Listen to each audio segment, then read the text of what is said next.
Hello and welcome to another jazz drumming masterclass. I am Zac Treby from Zac Treby Drums. Welcome again. So now today we're going to get into Ted Reed's syncopation as it relates to jazz. All right. So let's get into it.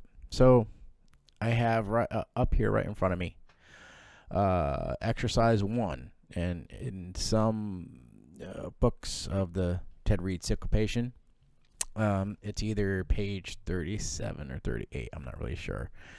I have it up on my computer here.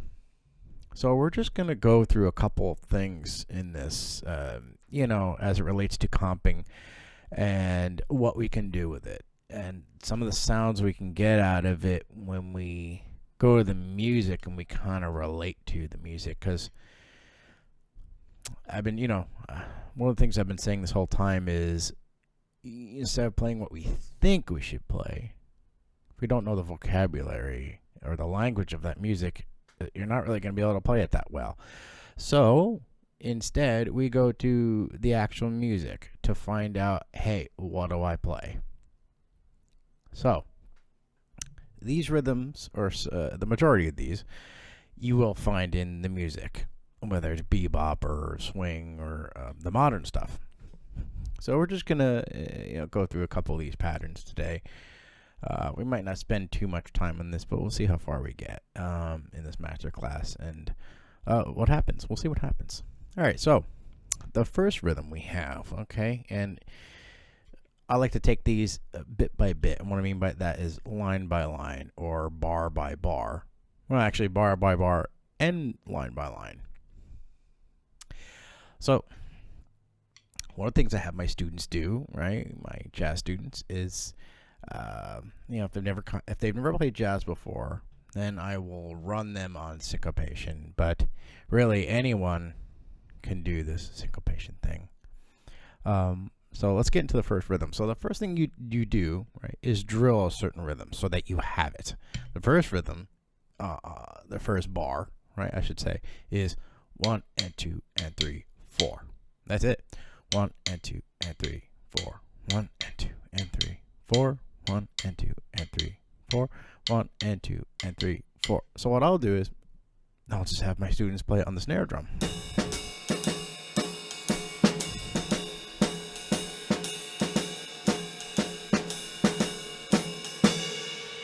At various tempos, of course. I mean, you should practice these at various tempos just to get comfortable, right?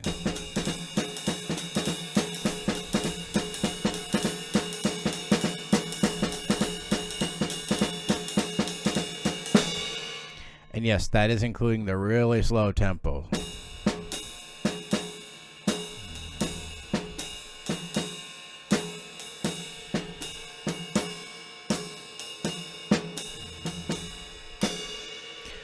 One of the reasons why is because it's good to deal with space. And a lot of the great drummers know how to deal with that space.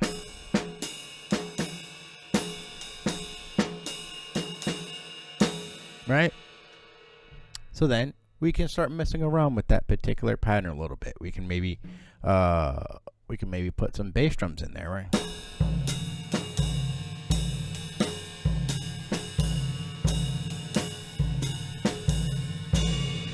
And that starts to give us a little more variety. So if we play at faster tempos.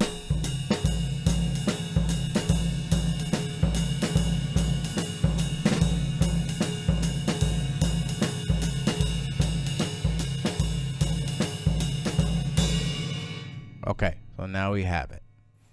So then the next step I have my students do once they have, the upbeat eighth note language, right?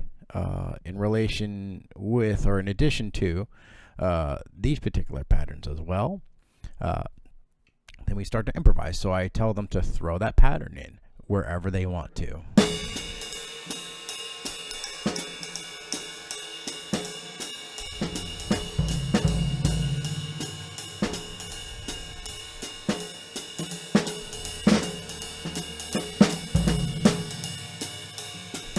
Right? Just at first. Now, of course, I say that, they can throw it in wherever they want when they're improvising by themselves.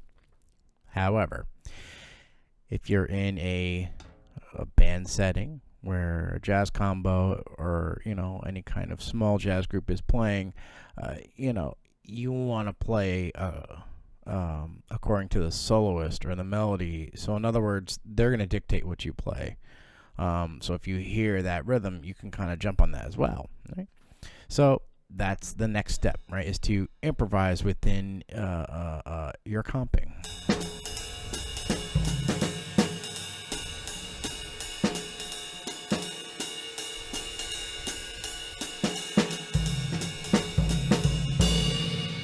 Right, so you're just kind of leaving some space in between other upbeat comping jazz patterns, because if you've followed my master classes from the beginning, I do explain that most jazz is upbeat oriented.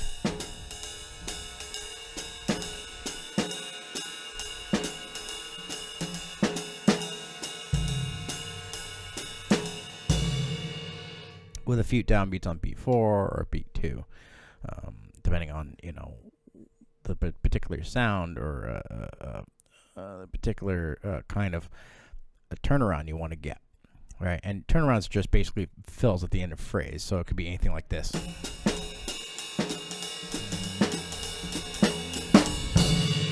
something like that. We'll get into that in another masterclass. But what I'm talking about is comping within space, okay? So, you can comp any upbeat on, end of 1, end of 2, end of 3, end of 4, and make sure you keep that going in some kind of, space. And then you just throw in, any of these syncopation rhythms, right?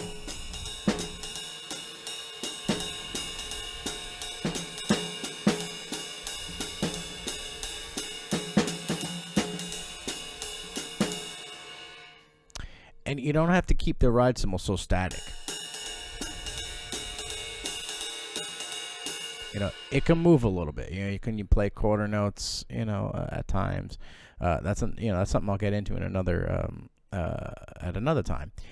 But you don't have to keep that, mainstay bebop swing era ride cymbal.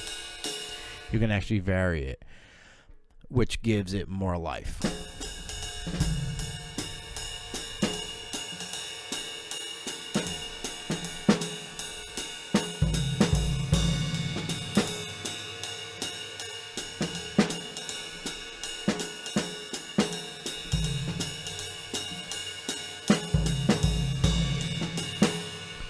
So, now that we got the first bar out, right, and you can successfully improvise using that pattern, let's go to the next one. So here's the next one. 1, 2, 3, and 4, and. Right? So in succession, that would be 1, 2, 3, and 4, and 1, 2, 3, and 4, and 1, 2, 3, and 4, and 1, 2, 3, and 4, and. So, of course, you want to play that on your snare drum first.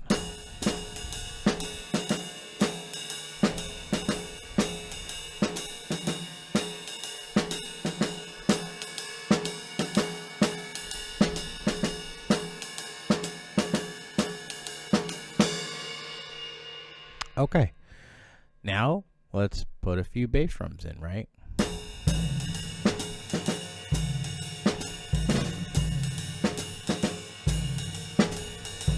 Whoops.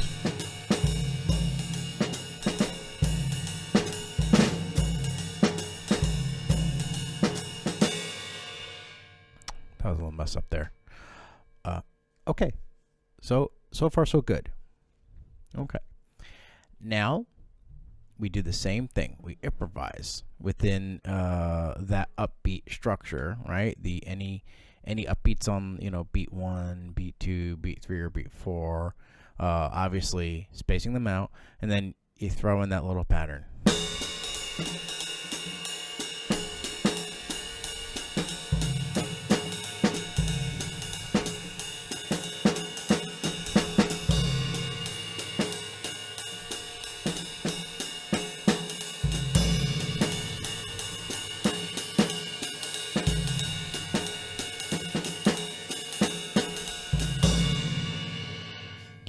So I'm simplifying this for a good reason. I know the last masterclass we got into a lot of different stuff, but that's okay. This is just another avenue, another improvising direction for you to check out. Okay, since we have that, now we can kind of mess with these in 2-bar phrases, right? So we take the first 2 bars as 2-bar phrase.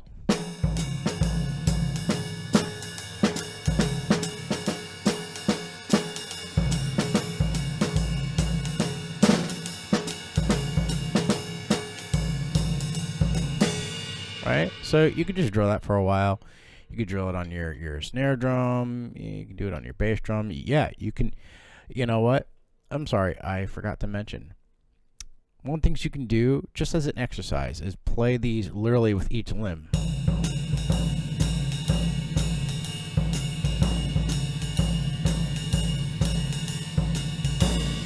You know, just to get, you know, stronger with your foot. You can do that. You can do that with your snare drum, of course.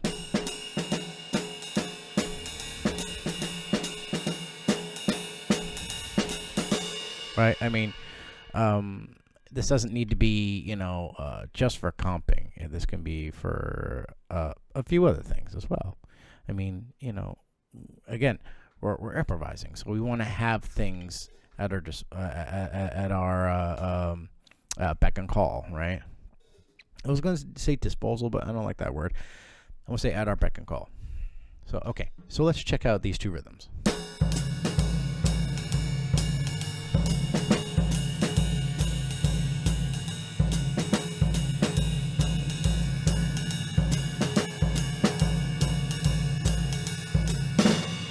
Now, something I'm doing now, okay, is something that came from Alan Dawson. I'm basically putting the snare drums on the 8th notes, right, and the quarter notes are getting the bass drum.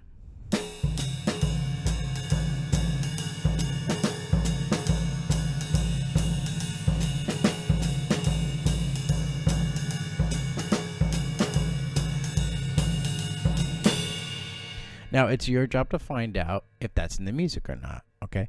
And you know what? Even if it's not, you know, or whether you know it is or not, you know, space them out if you're not sure. Just kind of do what I've been mentioning this whole time is, you know, play your comping notes, right? And stick with that. And throw in these rhythms when you see fit.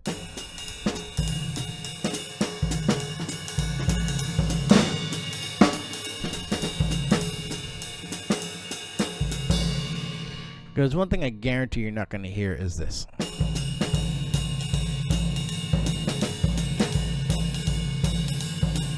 You know, I'm not going to repeat that ad nauseum. But again, this is also good for facility and just getting some much needed chops under your playing or under your belt. So this is utilizing a few things, or this is strengthening a few things that'll help you play the music better. So, now that we've drilled, okay, let's start throwing these in as a 2-bar phrase in our comping.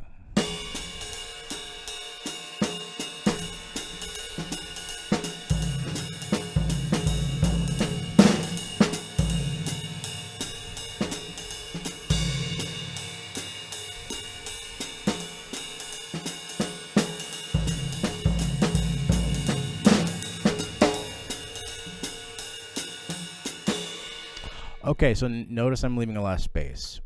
By the way, speaking of space, wouldn't be a bad idea if you let 2 to 4 bars go by before you play a comp. You know what I mean? That's kind of going the kind of blue route with Jimmy Cobb, right?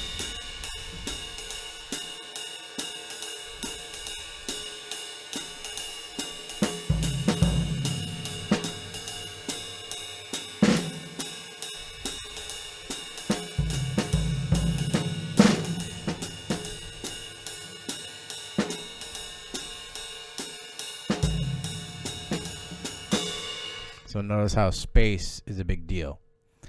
And depending on the soloist, you'll know what you should and should not play. You'll know, and you won't have to guess, okay? Because most likely whoever's soloing, they know the music, they know the language. Let's continue. All right, the next pattern, or I should say the next bar. Okay, here's the rhythm: 1, 2, 3, and 4, and I like that one. All right, and by the way, I'm gonna keep saying this. Not a bad idea to find the particular patterns that you like. You don't have to use every one of them. You can use the ones you like. Okay, you don't have to be a slave to this. Okay, you don't have to be a slave to every single bar. All right, but after doing this, you'll find out which rhythms you like. This one happens to be this one in particular, bar 3, happens to be one of my favorites. 1, 2, 3, and 4, and 1, 2, 3, and 4, and 1, 2, 3, and 4, and 1, 2, 3, and 4, and it's a little bit like bar 2. Well, anyway, let's drill that for a minute.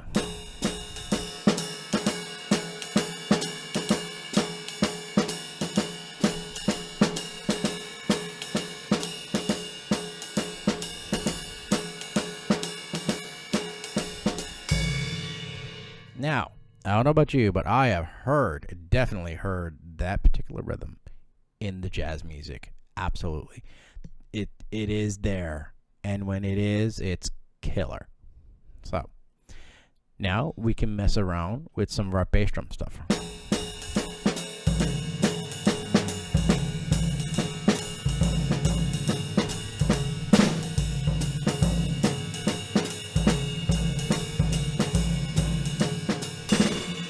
This will give you more, more stuff to utilize, your feet and all that stuff, right? And you can play these literally with your bass drum too, just to get some exercises under your belt, right?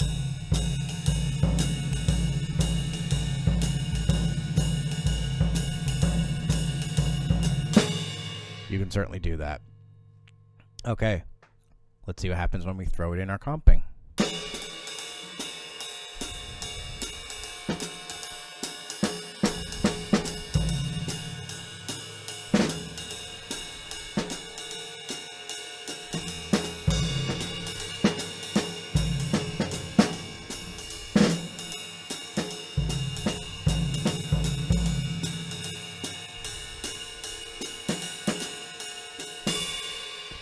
Now, do you notice how different it sounds when I kind of mess with it? Between my left arm and my right leg. It sounds pretty cool because I just did it twice in 2 different ways. Same rhythm, but I did not change a thing. Okay, the only thing I did was change what was playing what note. That's all, and what surface was playing what. And that's a cool thing. And this particular rhythm would sound like a good turnaround, right?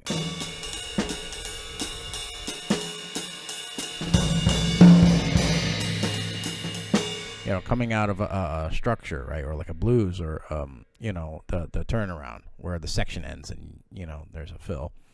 I think that would sound killer.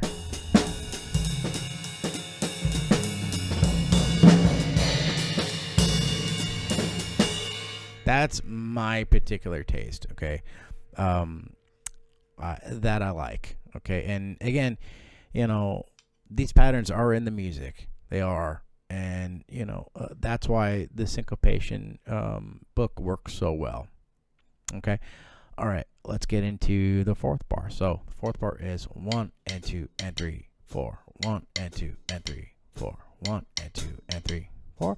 1 and 2 and 3. All right. So it's the same thing as bar number 1, except with a deleted quarter note on beat 4, right?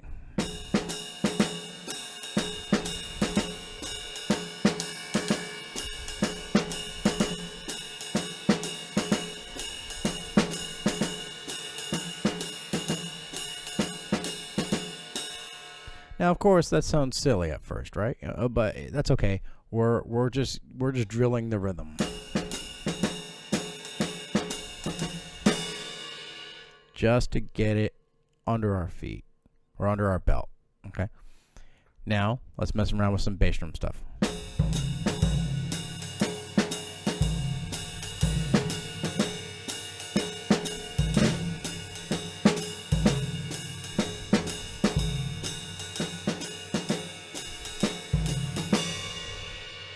Okay. Now, again, I'm going to repeat this before going on to the next line. We're not going to do this whole page, but we'll do, a good majority of it. So, the thing with this is you want to utilize more tempos. Okay, so it's good to, I mentioned this in the beginning, but it's good to play, just to reiterate, it's good to play slow.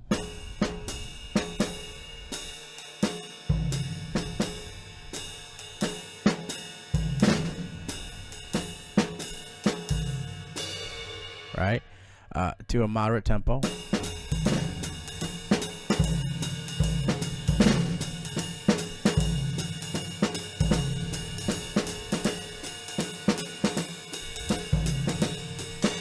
Right? To a little bit faster tempo.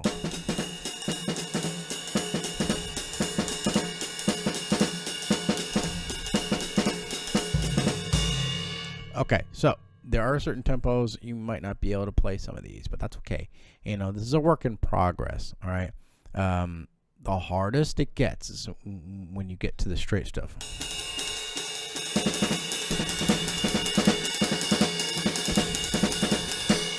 Now that becomes hard to keep up. So what I do with my students is I have them utilize space.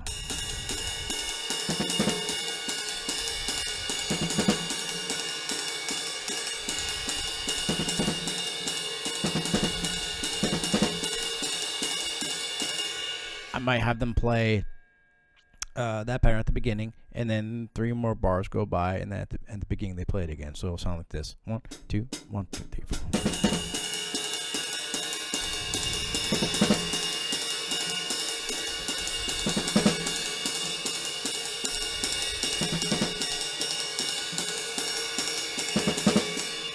Just to get some facility. Now, of course, the right hand gets tired. So what do? We utilize more quarter notes.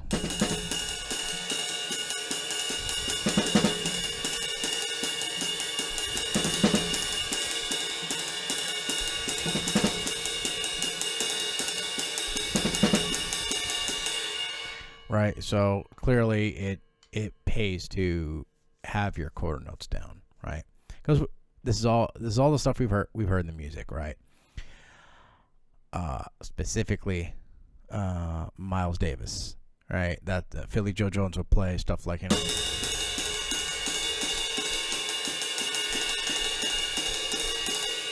right? So that was Philly Joe and a few others.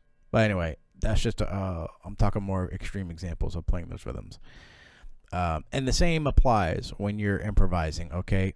The same applies when you're throwing different notes in, right? Upbeats and all that. Just you take it slow and you space it out.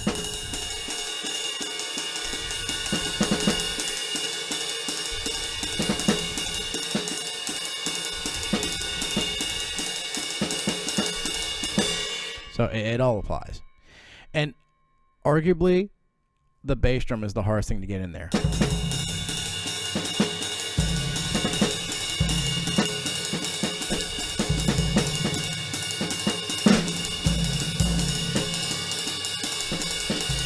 When it comes to the upbeats, the bass drum's the hardest. But again, it takes a little time to get that versatility, okay, and that facility of your wrist and fingers working in succession. And there's techniques that are employed, but let's not get carried away. We're getting into just the regular comping stuff. All right. Now, what I would do here before moving on to the second line is I'll just have my students randomly comp and throw any of those rhythms they like anywhere they want, of course, within reason, right? Because the more you hear it in the music, the better. So let's see what happens.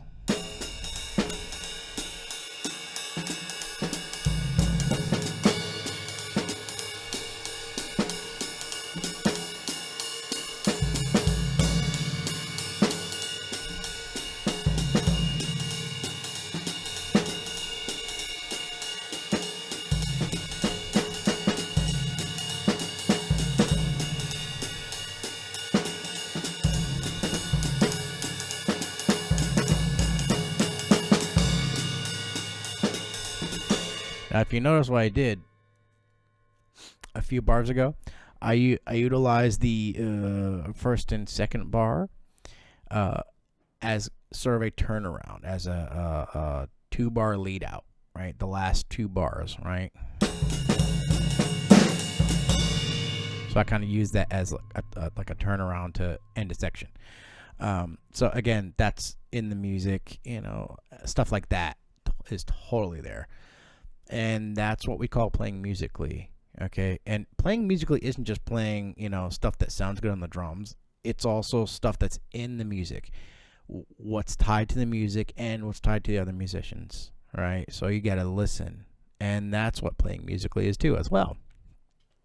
So it's learning the language, right? Learning what to do, what not to do, when to do it, and when not to do it, of course.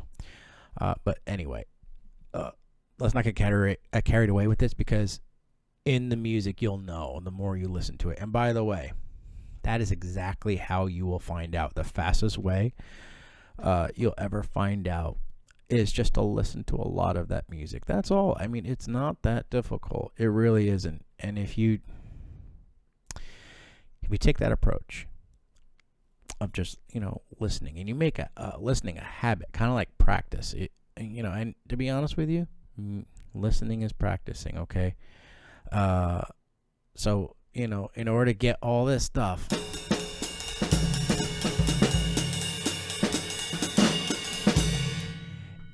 you got to listen to the music, because that's where it is. And you'll know because you'll hear it. And, that's called studying music. It's just, listening intently and thinking intelligently and saying to yourself, wow, okay, what are they doing that I'm not and that I can improve on? And that's how you'll learn it. Even if you have to break things apart, if there's something that a drummer is doing that you really like, why not grab that and slow it down and see what it is and drill it? That's how we came up with all these drum books, believe it or not. But I gotta tell you, as far as jazz goes, I haven't seen a really good jazz book that explains comping yet. And I hope someone proves me wrong, because I would love to see that on the market. All right, but again, you could do just as much damage, if not more, by just going to the music and finding it out. Okay, so let's get back to this. Let's throw in a couple more bars and see what happens.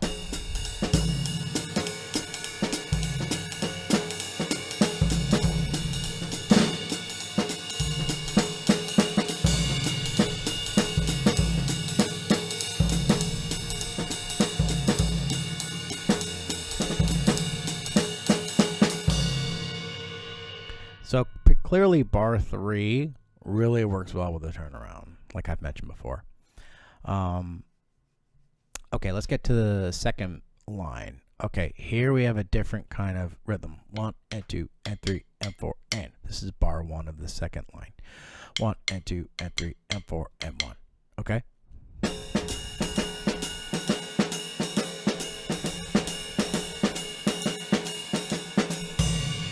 That's totally in the music.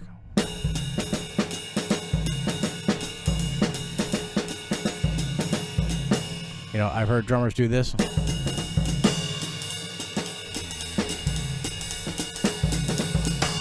That's totally in there, and I love that. And that's just, that's what kind of makes these rhythms so exciting, is I hear them and I can drill this whichever way I want.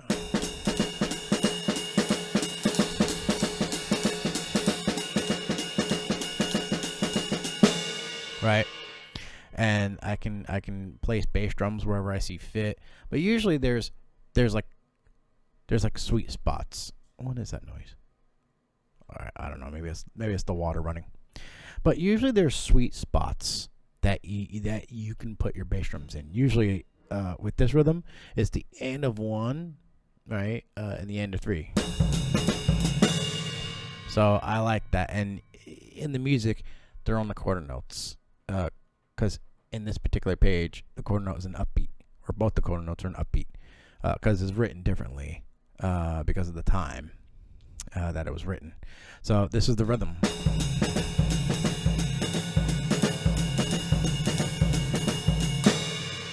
So that is a hip one, right? So if you put it in your comping, this is what it sounds like.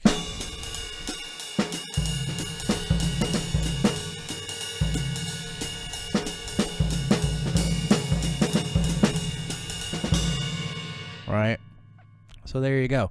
We're only doing a few things, and it sounds really good. And don't, you know, it doesn't surprise me, and it shouldn't surprise you either, because this is music. You know, it sounds musically satisfying, especially when you hear it in a band setting. Okay, so let's add that to our vocabulary.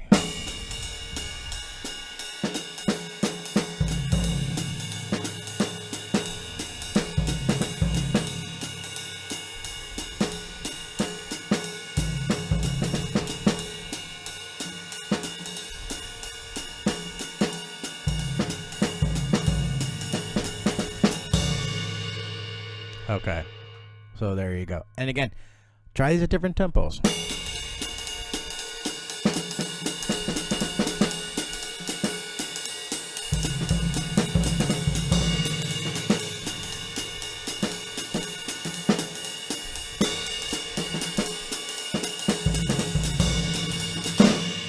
I happen to like that as a turnaround as well, right? Ending a section. I don't know why. I just like it. Have I heard a drummer do it yet? I don't know. As far as I mean, I haven't. That's something I haven't really thought about just yet. That particular rhythm, right? So there you have it. There's another comping mainstay that you can have.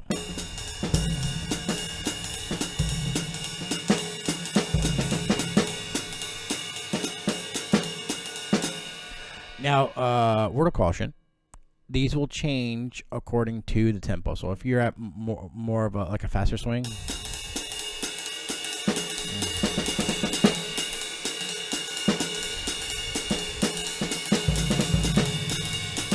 you might find yourself substituting a bass drum.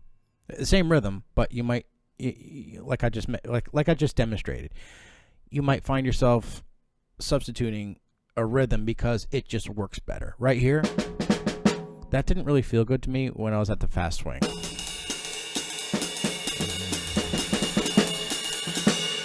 It might have sounded good, but it didn't feel good. And if it doesn't feel good, most likely it doesn't sound good.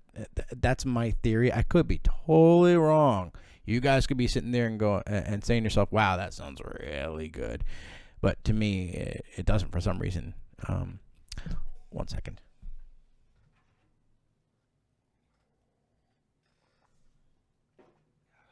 Sorry. Mouth was dry, so I need to get a sip of coffee. All right.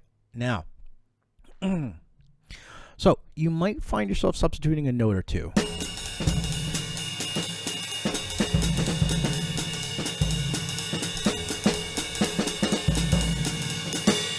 Which isn't uncommon. So don't, don't get weird. Don't get weird and tell yourself, "Oh, I might be doing something wrong." If it feels better, I'd say play it, because these rhythms, you can't really go wrong with these rhythms, to be honest with you. When it comes to the jazz vocabulary, you really can't. So I wouldn't get hell-bent or bent out of shape about it.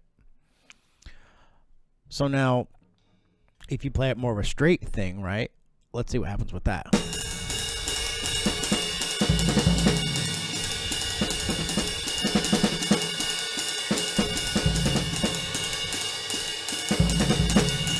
So same thing. I like the bass drum substitution. Okay. I like the bass drum substitution. That seems to be what feels better at that particular tempo. Again, nothing wrong with you can make that work. I can't, but maybe that's just me. Maybe I haven't done it enough, so maybe I just need to drill it.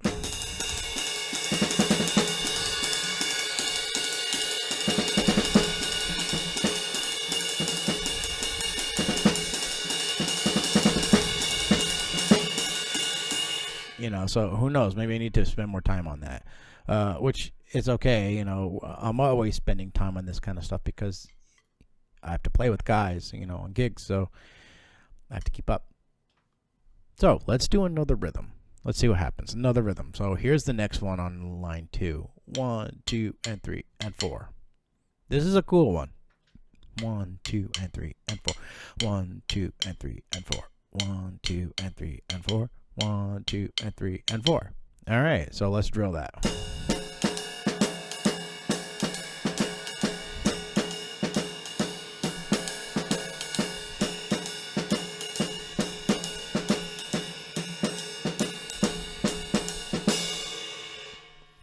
So notice how this is a little different from the other rhythms, right? I kind of like it because it's a nice change up from the rest. Okay, so let's put that into our comping. Or actually, I'm sorry, I'm skipping. Let's do some bass drum stuff.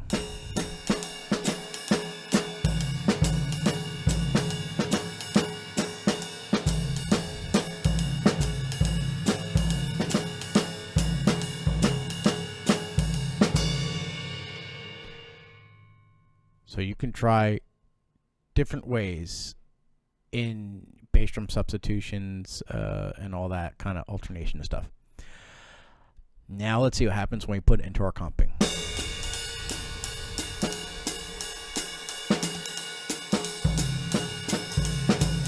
That was terrible. Let me do that again.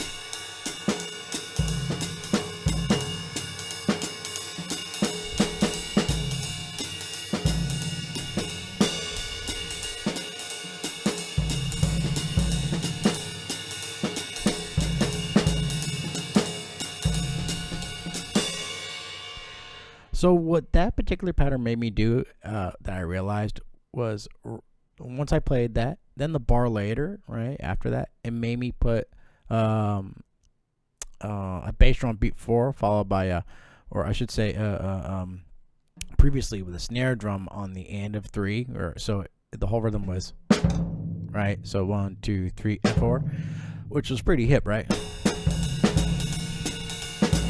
Right, so that ended up being the 2-bar phrase that my brain chose, interestingly enough.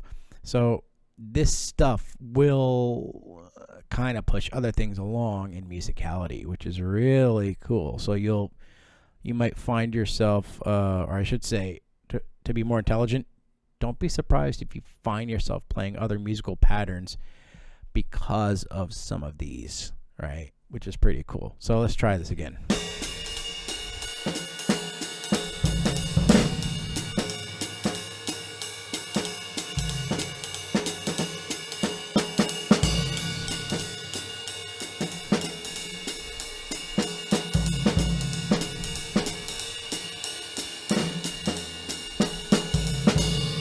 Now, I like this one because it has a bass drum on 4. Or I could put a bass drum on 4 clearly because that's perfect for a bass drum on beat 4, like I've mentioned on the downbeat of 4, right? Because the rhythm is bop, bop, bop, bop, bop, right? 1, 2, and 3, and 4. So it's perfect if I wanted to put a bass drum there. So this rhythm kind of mixes up other things.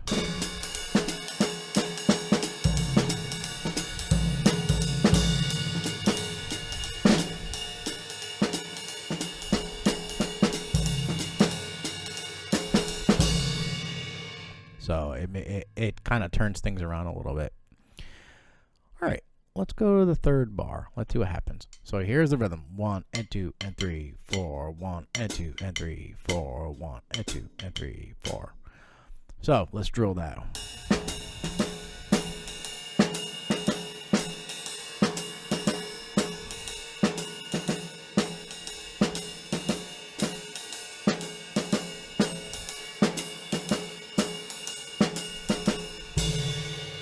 All right, pretty cool. Now let's throw in some bass drums. Sorry.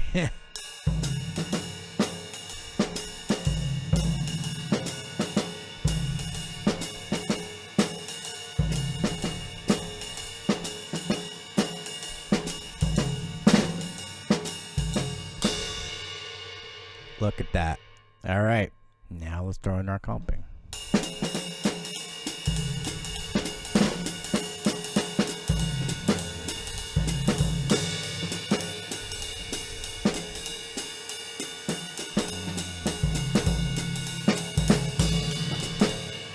So again, this is a great turnaround one for me. I like that.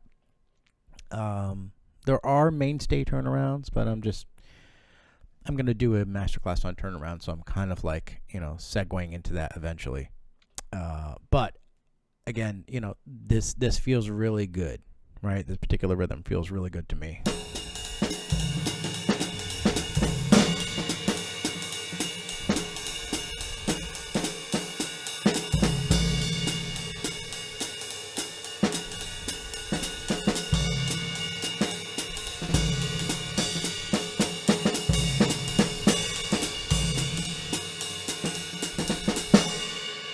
Okay. So again, you build up all this vocabulary, you get a monstrosity of stuff to play with. All right, last bar. The only difference is now we have an eighth note on, instead of beat 4, it's on the end of 4. 1 and 2 and 3, 4, and oh, my dog just pranced in. So this is what we get. Hi Zoe. All right, well, she just kind of left. All right, so here we go. Here's the last one.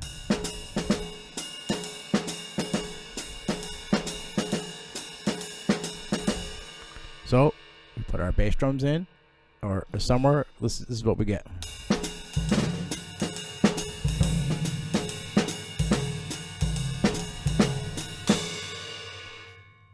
So if you mess around, guess what we get?